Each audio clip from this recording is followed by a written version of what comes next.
Good morning, unicorns. I am worthy. I'm worthy of all good things. Self-worth. Self-worth is at the basis of everything. It's like if you were talking to your parents. Maybe you were, just a little kid and hi Nancy, and you were talking to your parents, and you asked them for something and they said no. You can't have it. Then you think, okay, I can't have it because then you give yourself a reason, or your parents give you a reason. You can't have it because we don't have the money for it just now, or you can't have it because you haven't been a good child, or you can't have it because for whatever reason. See, but we get used to those kinds of reasonings, and we make those reasonings our reasonings. I can't have that because I'm not good enough. I can't have that because I don't have enough money for it. But Source never answers any request that way. Source never says, oh, you're not beautiful enough, so you can't have that. Or you don't have enough money, so you can't have that. Source says, you want it? Let me show you a way to get it. And then Source leads us down a path that avoids all the obstacles. See, if you think that something that you're going through is tough, you're going through a tough patch, remind yourself that if this is tough, it could be tougher if you didn't follow your guidance. When you follow your guidance, you are taking the path of least resistance. That is what Abraham means when they talk about the path of least resistance. When you follow your guidance, you are always taking the path of least resistance. When you don't follow your guidance, you take the path of most resistance, where there are big obstacles on the path. That's when you feel like you're trying really hard. It's like there's a big boulder on your path and you're trying hard. You're putting all your energy into pushing this thing out of the way, and you can't push it out of the way. That's what trying hard feels like. And if something feels like you're trying hard, that means it's not the path of least resistance. Because the path of least resistance does not feel that way. It does not feel as if you are trying to move a boulder out of the way. But that doesn't mean that there's no resistance on the path of least resistance. See, this is where we kind of get things a little bit muddled up. We think that when Abraham says, take the path of least resistance, it means that it should be easy flowing, and it can be, but for a lot of people, it is not. And the reason is because if the boulder was on our path over here, and we improve our vibration, we come up here, we're still not at the top of the emotional scale, so there is still some resistance on the path. So the path is not resistance free. Even when we are right here, the path is not resistance free, but it is so much smoother than the path over here. And if there is resistance, it's so small that it's not like a boulder on the way, it's like a bump along the way, and we don't even notice those bumps. So the path of least resistance, our worthiness lies on the path of least resistance. Because when we feel worthy, we drop all our negative beliefs. See, we stop using that language that says you can't have this because. Instead, we say, I can have this. I can have this because I'm worthy. I can have this because my abundance will flow. Instead of saying, I can't have this because I don't have the money for it. I can have this because I can allow my abundance to flow. The language is very different and it feels really different. One language, one set of words feels like you're stifling yourself, and the other set of words feels like you're giving yourself more freedom to breathe. Right? Yes. So, what we're really looking for, what is worthiness?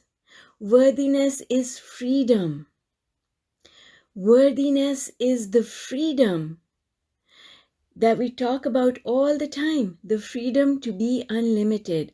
I can have, be, or do anything I want. I am unlimited. Those words are a reflection of freedom, right? And they are a reflection of our sense of self-worth. Self-worth says you may not have it today because what has already manifested you cannot change. But you can be hopeful about tomorrow. You can even stand in your today and find something to appreciate so that tomorrow is going to be different, right? And that is what worthiness is all about. Good morning, Angela. Worthiness is all about freedom. Freedom. Freedom in here. Freedom in here leads to freedom out there.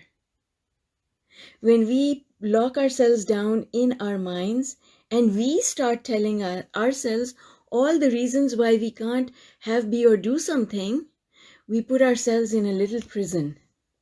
And the more rules we make, the tighter the prison walls become around us, right?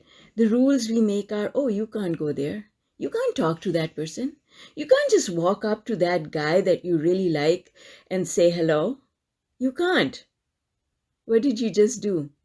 You put yourself in a prison. Oh, you can't just walk into that business and drop off your resume. You can't just go and ask to see the manager. You can't. Right? What is that? This is why I say look for your fears and challenges and turn them around using the 4-step process, because each fear and each challenge is like a brick in that wall, in the wall of that prison that we've built around ourselves. And so when we say, oh, I don't believe that anymore. I don't believe that anymore. I'm willing to let that belief go away, fall off. See, children play a game where we dare each other. I say we because I'm a kid too, right? Where we dare each other to do things that feel uncomfortable. And in order to do those things, you have to give up the beliefs that you've got. In order to accept the dare, you have to drop your negative belief, right? So you feel a little bit uncomfortable because you're going to a place that you have not been before. But the desire to take the dare is so great, because the desire is great to take the dare is because taking the dare is congruent with the words I am unlimited, I can have, be, or do anything I want. And you're daring me to prove to you that I am unlimited and I can have, be, or do anything I want. I'm going to show you. This is how children think. And then they let go that belief that says, Mom and Dad said you can't talk to a stranger. Or Mom and Dad said it's dangerous to do whatever. See, now when that happens, let's say the dare is, okay, confession time, my dare, jumping off the roof was a dare that my cousins and we had fun with. And my parents had never talked about jumping off a roof, so I had no negative belief about jumping off a roof. But there were other kids there, cousins and their friends, who had this belief that if they jump off the roof, they're going to break a leg or an arm or something. They're going to break some bones, right? So guess what? I was jumping off and going back up for another jump. But there were some of them who were so scared that either they could not jump or they jumped and they hurt themselves. And that is because the belief was so strong that they acted against the belief. Instead of dropping the belief, instead of saying, I don't believe this anymore, they were acting in opposition to their belief, and that is why they hurt themselves. This is very important to understand, right? So we can play a game. We can play a game of daring ourselves in our heads to do something that we want to do, but we are afraid of doing. We can dare ourselves. I dare you, because it's going to bring up those fears. Those fears will come up. And now you have a choice. Either you have to drop the fear, or you have to understand that you are afraid, what that fear is, and accept the fact that you can't change the fear, so you have to go in accordance with the fear, right? For example, somebody lovely that I know has a fear that she wants not to talk to certain people. She doesn't want to talk to them, but they happen to be her in-laws. So her belief is, if I don't talk to my in-laws, I am not a good daughter-in-law. And if I'm not a good daughter-in-law, I'm not a good wife. So either she has to drop this belief, because if she does not drop this belief and she does not talk to them, she's going to hurt herself. See? But if she drops the belief and severs the connection between her being a good person and not talking to her in-laws, no connection between being a good wife and talking to in-laws, cut that cord, and now you're free. Now you consider yourself worthy enough that you don't have to talk to them. See, you feel unworthy unless you conform to the belief. In fact, you replace your freedom and worthiness with the belief. So you have to observe the belief. And that is why our sense of worthiness is our sense of freedom. Because when we are free, we don't have beliefs holding us captive in a little prison. Make sense? All right. All right, folks, that's all I wanted to bring to you. Do play that game. The I dare you. I dare you. I dare you. Which belief are you going to give up this week that's going to help you move forward with what you want? Love you all, unicorns. I'll see you tomorrow. Bye for now.